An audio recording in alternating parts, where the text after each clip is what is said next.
अध्याय 37। याकूब तो कनान देश में रहता था, जहां उसका पिता परदेशी होकर रहा था। याकूब के वंश का वृतांत यह है।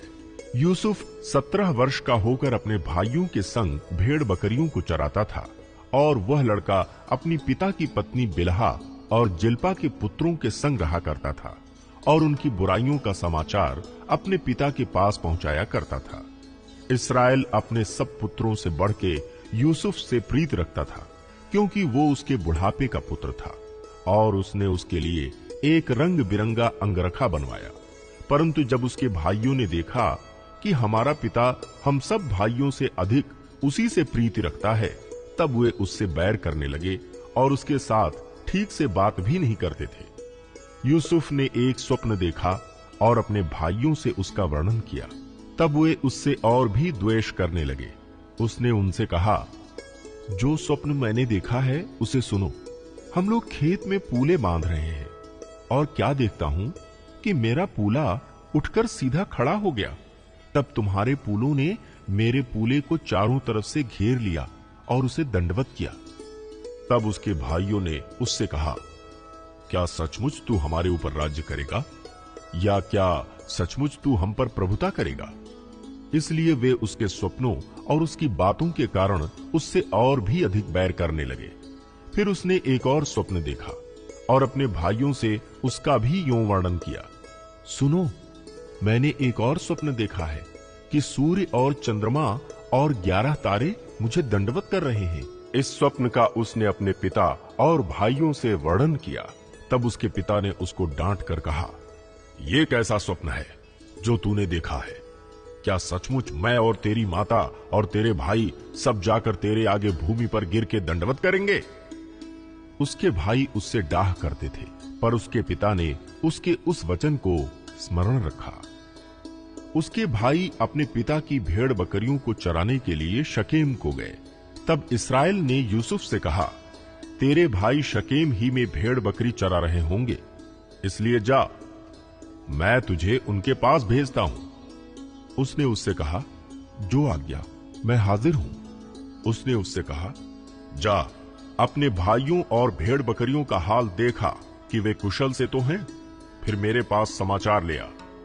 अतः उसने उसको हेब्रोन की तराई में विदा कर दिया, और वो शकेम में आया। और एक मनुष्य ने उसको मैदान में इधर उधर भटकते हुए पाकर उससे पूछा, तू क्या ढूंढता है? उसने कहा, मैं अपने भाइयों को ढूंढता हूं, कृपया मुझे बता कि वे भेड़ बकरियों को कहां चरा रहे हैं।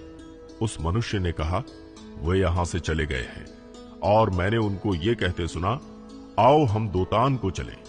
इसलिए यूसुफ अपने भाइयों के पीछे चला और उन्हें दोतान में पाया। जो ही उन्होंने उसे दूर से आते देखा, तो उसके निकट आने के पहले ही उसे मार डालने का षड्यंत्र रचा, और वे आपस में कहने लगे, देखो, वो स्वप्न देखने वाला आ रहा है, इसलिए आओ हम उसको घात करके किसी गड्ढे में डाल दें, और ये कह देंगे कि कोई बनेला पशु उसको खा गया। फिर हम देखेंगे कि उसके स्वप्नों का क्या फल होगा। ये सुन के रूबेन ने उसको उनके हाथ से बचाने के विचार से कहा, हम उसको प्राण से तो ना मारें। फिर रूबेन ने उनसे कहा, लहू मत बहाओ, उसको जंगल के इस गड्ढे में डाल दो और उस पर हाथ मत उठाओ। वो उसको उनके हाथ से छुड़ाकर पिता के पास फिर पहुंचाना चाहता था। इसलिए ऐसा हुआ कि जब यूसुफ अपने भाइयों के पास पहुंचा, तब उन्होंने उसका रंग बिरंगा अंगरखा जिसे वो पहने हुए था उतार लिया, और यूसुफ को उठाकर गड्ढे में डाल दिया। वो गड्ढा सूखा था और उसमें कुछ जल न था। तब वे रोटी खाने बैठ गए, और आंखें उठाकर क्या देखा कि इश्माइलियों का एक दल ऊंटों पर सुगंध द्रव्य, बलसान और गंध रस लादे हुए गिलाद से मिस्र को चला जा रहा है। तब यहूदा ने अपने भाइयों से कहा, अपने भाई को घात करने और उसका खून छिपाने से क्या लाभ होगा? आओ हम उसे इश्माइलियों के हाथ बेच डालें, और अपना हाथ उस पर ना उठाएं, क्योंकि वो हमारा भाई और हमारी ही हड्डी और मांस है। और उसके भाइयों ने उसकी बात मान ली। तब मिद्यानी व्यापारी उधर से होकर उनके पास पहुंचे। अतः यूसुफ के भाइयों ने उसको उस गड्ढे में से खींच के बाहर निकाला, और इश्माइलियों के हाथ चांदी के 20 टुकड़ों में बेच दिया, और वे यूसुफ को मिस्र ले गए। रूबेन ने गड्ढे पर लौटकर क्या देखा कि यूसुफ गड्ढे में नहीं है, इसलिए उसने अपने वस्त्र फाड़े और अपने भाइयों के पास लौटकर कहने लगा, लड़का तो नहीं है, अब मैं किधर जाऊं?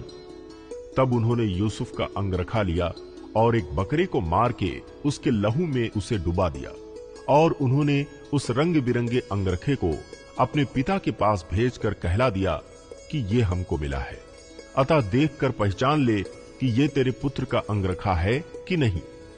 उसने उसको पहचान लिया और कहा, हां, ये मेरे ही पुत्र का अंगरखा है, किसी दुष्ट पशु ने उसको खा लिया है, निसंदेह यूसुफ फाड़ डाला गया है। तब याकूब ने अपने वस्त्र फाड़े और कमर में टाट लपेटा और अपने पुत्र के लिए बहुत दिनों तक विलाप करता रहा।